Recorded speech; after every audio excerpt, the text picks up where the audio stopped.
ರಾಜ್ಯದ 14 ಲೋಕಸಭಾ ಕ್ಷೇತ್ರಗಳಿಗೆ ನಡೀತಾ ಇರೋ ಮೊದಲ ಹಂತದ ಚುನಾವಣೆಯಲ್ಲಿ ಎಲ್ಲರೂ ಕೂಡ ಬಿರುಸಿನಿಂದ ಮತದಾನ ಮಾಡ್ತಿದ್ದಾರೆ.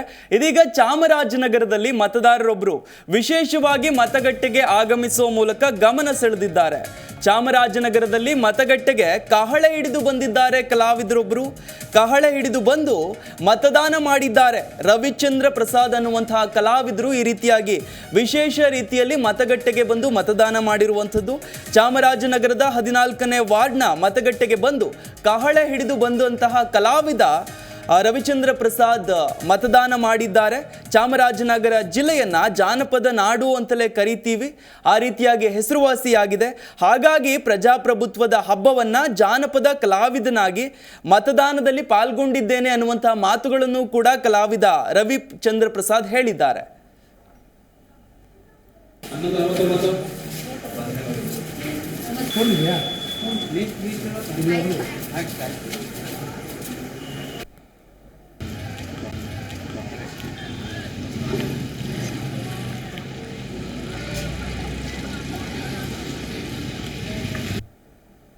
ಕಲೆಗಳ ತವರೂರು ಚಾಮರಾಜನಗರ ಜಾನಪದ ನಗರ ಎಂದೇ ಹೆಸರಿದೆ. ರಾಜ್ಯದ ಉದ್ದಗಲೂ ಹೆಸರಾಗಿದೆ.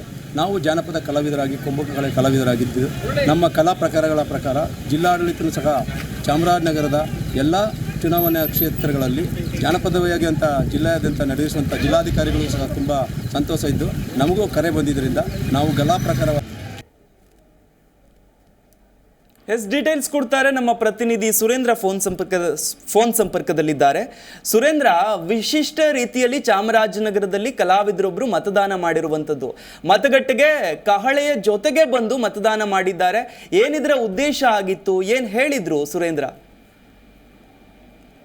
ಹೌದು ಶಿವರಾಮ್, ಚಾಮರಾಜನಗರ ಒಂದು ರೀತಿ ಜಾನಪದ ಕಲೆಗಳ ತವರೂರು ಅಂತಲೇ ಜನಪ್ರಿಯವಾಗಿದೆ. ಈ ಹಿನ್ನೆಲೆಯಲ್ಲಿ ಕಹಳೆ ಕಲಾವಿದರಾದಂತಹ ರವಿಚಂದ್ರ ಪ್ರಸಾದ್ ಅವರು ತಮ್ಮ ಚಾಮರಾಜನಗರದ 14ನೇ ವಾರ್ಡ್ನಲ್ಲಿರ್ತಕ್ಕಂಥ ಮತಗಟ್ಟೆಗೆ ಜಾನಪದ ಜಿರಿಸನ್ನ ಧರಿಸಿ ತಲೆಗೆ ಪೇಟವನ್ನು ಸುತ್ತಕೊಂಡು ಜೊತೆಗೆ ಕೊಂಬು ಕಾಳಿಯನ್ನ ಹೆಗಲಲ್ಲಿ ಹಾಕೊಂಡು ಬಂದು ಮತಗಟ್ಟೆಗೆ ಬಂದು ಎಲ್ಲರ ಗಮನವನ್ನ ಸೆಳೆದ್ರು.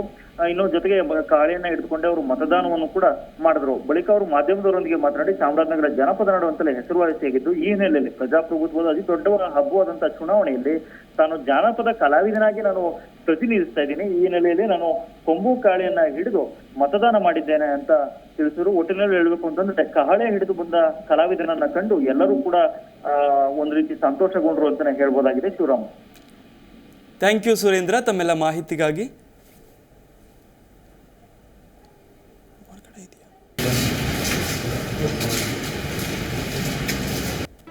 ಜಿ ಕನ್ನಡ ನ್ಯೂಸ್ ಈಗ ನಿಮ್ಮ ಮನೆಯಲ್ಲೇ ನೋಡಿ.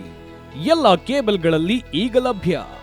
ಸನ್ Direct 292, Jio TV 1334, U Digital 162, City Cable 51, GTPL 17, Abhishek Cables 821, Rock Line Telecommunication 51, Shri Basaveshwara number 60, Vinayaka Digital number 53, In Digital number 896ರಲ್ಲಿ ನಿಮ್ಮಿಸ್ತದ ಜಿ ಕನ್ನಡ ನ್ಯೂಸ್ ನೋಡಿ ಆನಂದಿಸಿ.